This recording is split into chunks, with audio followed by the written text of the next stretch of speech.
On va parler d'Alachot de Netilat Yadayim du matin. Alors, dès qu'on se réveille, même si on n'a pas encore fait Netilat Yadayim, on commencera par dire Modé Ani Lefanecha. Donc, cette phrase-là, comme on l'a dit, même si on n'a pas fait Netilat Yadayim, on devra la faire dès qu'on se réveille. Après ça, il faut se précipiter à faire Netilat Yadayim. Ça veut dire que si quelqu'un, par exemple, il s'est réveillé, il s'est dit, bon, il est encore tôt, mais j'ai plus envie de dormir, je vais rester sur mon lit, je vais réfléchir, qu'est-ce que je vais faire la journée, tout ça.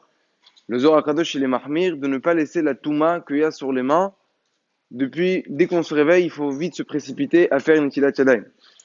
Maintenant, si quelqu'un il n'a pas le Keli qui est à côté de lui, et donc il doit marcher de son lit à la salle de bain, il marchera par moins que 2 mètres.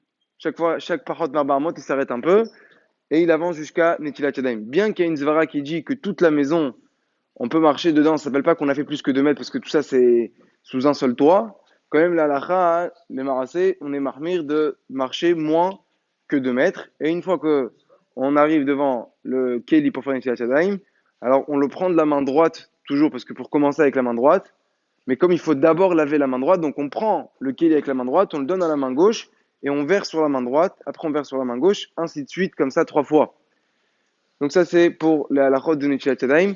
Maintenant, il y a aussi une autre halakha importante par rapport à Netilat Yadayim, que il faut pas toucher du manger avant d'avoir fait Netilat Yadayim, puisqu'on est métamé le manger si on le touche. Alors si on a touché quand même du manger sans faire Netilat Yadayim, on devra rincer cet aliment si c'est possible. Maintenant, si c'est un aliment qui va s'abîmer si on le rince, alors dans ce cas-là, on peut être mékel de le manger, mais s'il n'y a pas une grande perte, vaudrait mieux être mahmir. Netilat Yadayim, c'est même pour les enfants qui sont moins du hinour.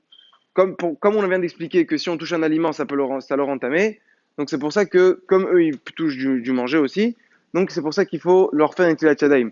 À part ça, ça ramène de l'Aïrat Shamayim. Et Shem Adam Evorach Matav Adon La Mishbach Avotenu Akadosh Shema Torah.